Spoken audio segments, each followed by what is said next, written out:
Hi hello ನಮಸ್ತೆ, ನಾನು ರಾಜು. ಅಷ್ಟೇ ನೀವು ನೋಡ್ತಿದ್ದೀರಾ centre point Kannada YouTube channel. ಇತ್ತೀಚೆಗೆ ಆಗ್ತಾ ಇರುವಂಥ ಈ ಸಮಾಧಿ ಬೆಳವಣಿಗೆ ಇದೆಯಲ್ಲ, ಒಂದು ಕಡೆ ಭೀಮ ಹೇಳಿದಂಥ ಸಮಾಧಿ ಅಗಿಯುವಂಥ ಕೆಲಸ, ಮತ್ತೊಂದು ಕಡೆ ವಿಷ್ಣುವರ್ಧನ್ ಅವರ ಸಮಾಧಿಯನ್ನು ನೆಲಸಮ ಮಾಡುವಂಥ ಕೆಲಸ. ಈ ಎಲ್ಲ ಗೊಂದಲದ ನಡುವೆ ಇದೀಗ ನಾವು ಒಂದು ಅತ್ಯದ್ಭುತವಾದ ಸ್ಥಳಕ್ಕೆ, ಒಂದು ಪುಣ್ಯ ಸ್ಥಳಕ್ಕೆ ಕರ್ಕೊಂಡು ಬರ್ತಾ ಇದ್ವಿ. ಅದು ಅಂಬರೀಷ್ ಅವರ ಪುಣ್ಯ ಭೂಮಿ, ಅದು ಅಂಬರೀಷ್ ಅವರ ಸಮಾಧಿ.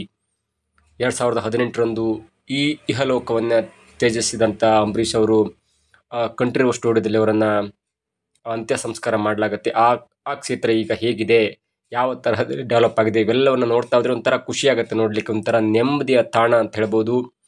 ಕಂಠೀರವ ಸ್ಟುಡಿಯೋದಲ್ಲಿ 4 ಅತ್ಯಂತ ಪ್ರಮುಖ ಚಿತ್ರರಂಗವನ್ನು ಆಳಿದಂಥ 4 ಸಮಾಧಿ ಇದೆ. ಅದರಲ್ಲಿ ಒಂದು ಕಡೆ ಅಂಬರೀಷ್ ಅವರ ಸಮಾಧಿ ಇದ್ದರೆ, ಮತ್ತೊಂದು ಕಡೆ ರಾಜ್ ಕುಟುಂಬಕ್ಕೆ ಸೇರಿದಂಥ ಸಮಾಧಿ ಇದೆ. ಅಲ್ಲಿ ಪುನೀತ್ ಅವ್ರದ್ದು, ಪಾರ್ವತಮ್ಮ ಅವ್ರದ್ದು ಮತ್ತು ಡಾಕ್ಟರ್ ರಾಜ್ಕುಮಾರ್ ಅವರ ಸಮಾಧಿ ಇದೆ. ಇಲ್ಲಿ ನಾವು ನೋಡ್ತಾ ಹೋದರೆ ಅಂಬರೀಷ್ ಅವರ, ಅಂದರೆ ಮಾಜಿ ಸಚಿವರಾದಂಥ, ಮಾಜಿ ರಾಜಕಾರಣಿಯಾದಂಥ, ಸಿನಿಮಾದಲ್ಲಿ ನಟನೆ ಮಾಡಿದಂಥ ಅಂಬರೀಷ್ ಅವರು 2018ರಲ್ಲಿ ತೀರ್ಕೊಂಡಾಗ ಅವರ ಒಂದು ಅಂತ್ಯ ಸಂಸ್ಕಾರವನ್ನು ಕಂಠೀರವ ಸ್ಟುಡಿಯೋದ ಒಂದು ಪಕ್ಕದಲ್ಲಿ ಮಾಡಲಿಕ್ಕೆ ಸರ್ಕಾರ ಮನಸ್ಸು ಮಾಡುತ್ತೆ. ಇಲ್ಲಿ ಅವರ ಅಂತ್ಯ ಸಂಸ್ಕಾರ ಮಾಡಲಾಗತ್ತೆ. ಈಗ ನಾನು ತೋರಿಸ್ತಾ ಇದ್ದೀನಲ್ಲ, ಆ ಜಾಗದಲ್ಲಿ ಅಂಬರೀಷ್ ಅವರ ಕೊನೆಯ ಹಂತದ ಒಂದು ಸಂಸ್ಕಾರ ವಿಧಿವಿಧಾನ ಮಾಡಲಾಗತ್ತೆ. ಹಾಗಾಗಿ ಈ ಸ್ಥಳದಲ್ಲಿ ಅತ್ಯದ್ಭುತವಾದ ಒಂದು ಸ್ಮಾರಕವನ್ನು ನಿರ್ಮಾಣ ಮಾಡಲಾಗಿದೆ ಅಂಬರೀಷ್ ಅವರಿಗೆ. ಅದು ಅಂಬರೀಷ್ ಅವರ ಅಭಿಮಾನಿಗಳು ಬರಲಿಕ್ಕೆ ಒಂದು ಅತ್ಯುತ್ತಮವಾದ ಒಂದು ಸ್ಥಳ ಅಂತ ಹೇಳ್ಬೋದು. ಅಲ್ಲಿ ಮಣ್ಣು ಮಾಡಿದಂಥ, ಅಂದರೆ ಅವರ ಕೊನೆಯ ಅಂತ್ಯ ಸಂಸ್ಕಾರ ಮಾಡಿದಂಥ ಜಾಗದಲ್ಲಿ ಅನೇಕರು ಬರ್ತಾರೆ, ನೋಡ್ತಾರೆ, ಕೈ ಮುಗಿತಾರೆ, ಅವರ ಆಶೀರ್ವಾದವನ್ನು ಪಡ್ಕೊಳ್ತಾರೆ. ಸರ್ಕಾರ ಕೂಡ ಕೋಟ್ಯಾಂತರ ವೆಚ್ಚವನ್ನು ಖರ್ಚು ಮಾಡಿ ಅಂಬರೀಷ್ ಅವರ ಸ್ನೇಹಕ್ಕಾಗಿ, ಅಂಬರೀಷ್ ಅವರ ಒಂದು ಸ್ನೇಹ ಪ್ರೀತಿಗಾಗಿ ಅವರು ನಟನೆಯಲ್ಲೂ ಕೂಡ ಭಾಗವಹಿಸಿದ್ರು. ಅಂದರೆ ನಟನೆ ಕೂಡ ಮಾಡ್ತಿದ್ರು. 100 ಸಿನಿಮಾಗಳ ನಟನೆಯನ್ನು ಮಾಡಿದಂಥವ್ರು. ರಾಜಕಾರಣದ್ರು ಕೂಡ 2-3 ದಶಕಗಳ ಕಾಲ ಎಲ್ಲ ಪಕ್ಷಗಳ ಒಟ್ಟಿಗೆ ಅವರು ಸಂಬಂಧವನ್ನು ಬೆಳೆಸ್ಕೊಂಡಂಥವ್ರು. ನೋಡಿ, ಇದು ಅಂಬರೀಷ್ ಅವರನ್ನು ಕೊನೆಯ ಘಟ್ಟದಲ್ಲಿ ನಾವು ನೋಡಿರ್ತೀವಲ್ಲ, ಅಂತ್ಯ ಸಂಸ್ಕಾರ ಮಾಡಿದಂಥ ಸ್ಥಳ. ಇಲ್ಲಿ ಆ ಅಂತ್ಯ ಸಂಸ್ಕಾರವಾದ ನಂತರ ಆ ಬೂದಿಯಲ್ಲಿ ಇರುತ್ತಲ್ಲ, ಅಸ್ಥಿ ಇರುತ್ತಲ್ಲ, ಅದರ ಮೇಲೆ ಒಂದು ಟೈಲ್ಸ್ ಮುಖಾಂತರ ಕಟ್ಟಿ ಅವರ ಸಮಾಧಿ ಮಾಡುವಂಥ ಒಂದು, ಅಂದರೆ ಅವರ ಸ್ಮಾರಕವಾಗಿ ಮಾಡುವಂಥ ಒಂದು ಸ್ಥಳ ಇದು. ಯುರೋಪಿಯನ್ ಸ್ಟೈಲಲ್ಲಿ ಮಾಡಿದ್ದಾರೆ, ಟೈಲ್ಸ್ ಹಾಕೊಂಡು ಅತ್ಯುನ್ನತವಾದ ಒಂದು ಗುಣಮಟ್ಟದಲ್ಲಿ ಕಟ್ಟಿದಂಥ. ನೋಡಿ, ಕಲಿಯುಗದ ಕರ್ಣ ಹೇಗೆ ನಗ್ತಾ ಇದ್ದೇನೆ ಸ್ವರ್ಗದಲ್ಲಿ ಅಂತ ನಾವು ನೋಡ್ಬೋದು. ಅವರು 1952ರಲ್ಲಿ ಹುಡ್ತಾರೆ, 2018ರಲ್ಲಿ ತೀರ್ಕೊಳ್ತಾರೆ. ಅವರು 1952ರಲ್ಲಿ ಜನನವಾದ ನಂತರ 1972ರಲ್ಲಿ ನಾಗರಾಹು ಸಿನಿಮಾ ಮುಖಾಂತರ ಅವರು ಕನ್ನಡ ಸಿನಿಮಾ ರಂಗಕ್ಕೆ ಪಾದಾರ್ಪಣೆ ಮಾಡ್ತಾರೆ. ನೋಡಿ, 20 ವರ್ಷಕ್ಕೆ ಅತ್ಯುನ್ನತವಾದ ಒಂದು ಪಟ್ಟ ಸಿಗತ್ತೆ. ನಾಗರಾವ್ ಸಿನಿಮಾದಲ್ಲಿ ಪುಟ್ಟಣ್ಣ ಕಣಗಾಲ್ ಅವರನ್ನು ಹುಡಿಕೊಂಡು ಬಂದು ವಿಷ್ಣುವರ್ಧನ್ ಜೊತೆ ಆ್ಯಕ್ಟ್ ಮಾಡುವಂತೆ ಹೇಳ್ತಾರೆ. ಹಾಗಾಗಿ ಅಂಬಿ ಮತ್ತು ವಿಷ್ಣುವರ್ಧನ್ ಕುಳೆದು ಕುಚುಕು ಗೆಳೆಯರು ಅಂತ ನಾವು ಕರೆಯಲ್ಪಡ್ತೇವೆ. ಅವರು ದಿಗ್ಗಜರು ಸಿನಿಮಾದಲ್ಲಿ ಕೂಡ ನಟನೆ ಮಾಡಿದ್ರು. ಡಾಕ್ಟರ್ ರಾಜ್ಕುಮಾರ್ ಅವರ ಜೊತೆ ಒಡ ಹುಟ್ಟಿದವರ ಸಿನಿಮಾದಲ್ಲಿ ಕೂಡ ನಟನೆ ಮಾಡಿದರು. ಡಾಕ್ಟರ್ ರಾಜ್, ವಿಷ್ಣುವರ್ಧನ್, ಶಂಕರ್ನಾಗ್, ಹೀಗೆ ಎಲ್ಲರ ಜೊತೆ ಅವರು ಅತ್ಯುನ್ನತ, ಅಂದರೆ ಒಳ್ಳೆಯ ಸಂಬಂಧವನ್ನು ಇಟ್ಕೊಂಡಂಥವ್ರು.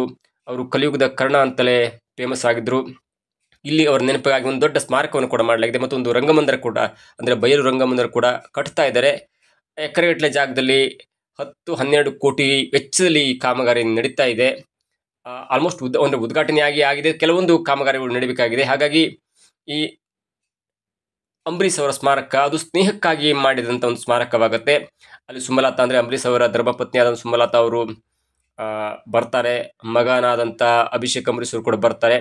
ಅಭಿಷೇಕ್ ಅಂಬರೀಷ್ ಅವರು ನೋಡಿದ್ರೆ ಥೇಟ್ ಅಂಬರೀಷ್ ಅವ್ರ ಥರ ಕಾಣ್ತಾರೆ, ಬಿಹೇವಿಯರ್ ಆಗಿರ್ಬೋದು. ಅವರು ಲಂಡನ್ದಲ್ಲಿ ಓದಿದ್ರು ಕೂಡ ಈ ನಮ್ಮ ಹಳ್ಳಿಯ ಭಾಷೆಯ ಸೊಗಡಾಗಿರ್ಬೋದು ಎಲ್ಲವೂ ಕೂಡ ಅವರಲ್ಲಿ ಕಾಣ್ಬೋದು ನಾವು.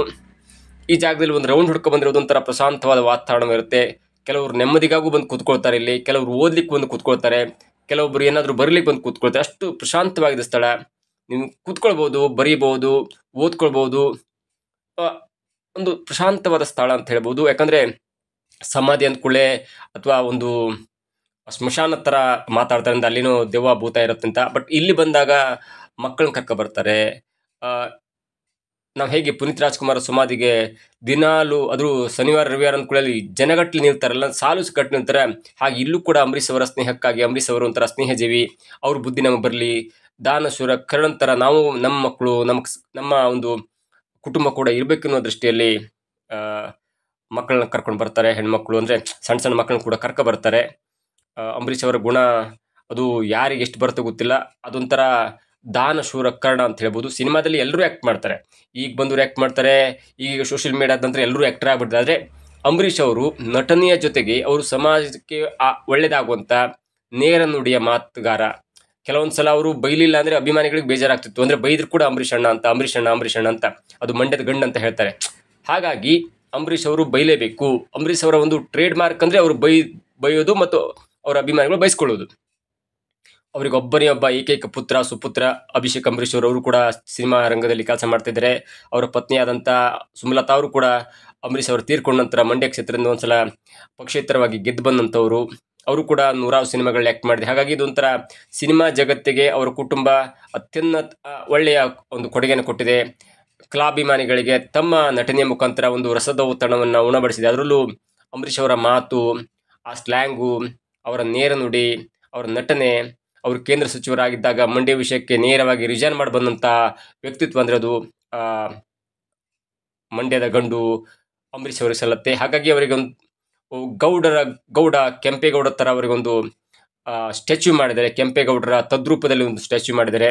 ಹಾಗಾಗಿ ಅಂಬರೀಷ್ ಅವರ ಸ್ಮಾರಕ ಇದೀಗ ಅತ್ಯುನ್ನತ ಮಟ್ಟದಲ್ಲಿ ಈಗ ಬೆಳೆದು ನಿಂತಿದೆ, ತಲೆ ಎತ್ತಿ ನಿಂತಿದೆ. ಹೀಗಾಗಿ ಯಾರು ಕೂಡ ಬಂದು ಇಲ್ಲಿ ನೆಮ್ಮದಿ ಕಾಣ್ಬೋದು, ಇಲ್ಲಿ ವಿಶ್ರಾಂತಿಯನ್ನು ಪಡೆದುಕೊಳ್ಬೋದು. ಇನ್ನು ನಿಟ್ಟಿನಲ್ಲಿ ಸರ್ಕಾರ ಕೂಡ ಒಳ್ಳೆಯ ಒಂದು ಯೋಜನೆ ಹಾಕ್ಕೊಂಡು ಒಳ್ಳೆಯ ಗುಣಮಟ್ಟದಲ್ಲಿ ಇವರ ಸ್ಮಾರಕವನ್ನು ಮಾಡಿದೆ. ಹಾಗಾಗಿ ತಾವು ಕೂಡ ಮೀಟ್ ಮಾಡ್ಬೋದು ಅಥವಾ ಬಂದು ಇಲ್ಲಿ ಕೂತ್ಕೊಂಡು ನೆಮ್ಮದಿಯ ಕ್ಷಣಗಳನ್ನು ತಾವು ಕೂಡ ಅನುಭವಿಸ್ಬೋದು. ಇದಾಗಿತ್ತು ಇವತ್ತಿನ ವಿಶೇಷ. ನೋಡ್ತಾ ಇರಿ ಸೆಂಟರ್ ಪಾಯಿಂಟ್ ಕನ್ನಡ.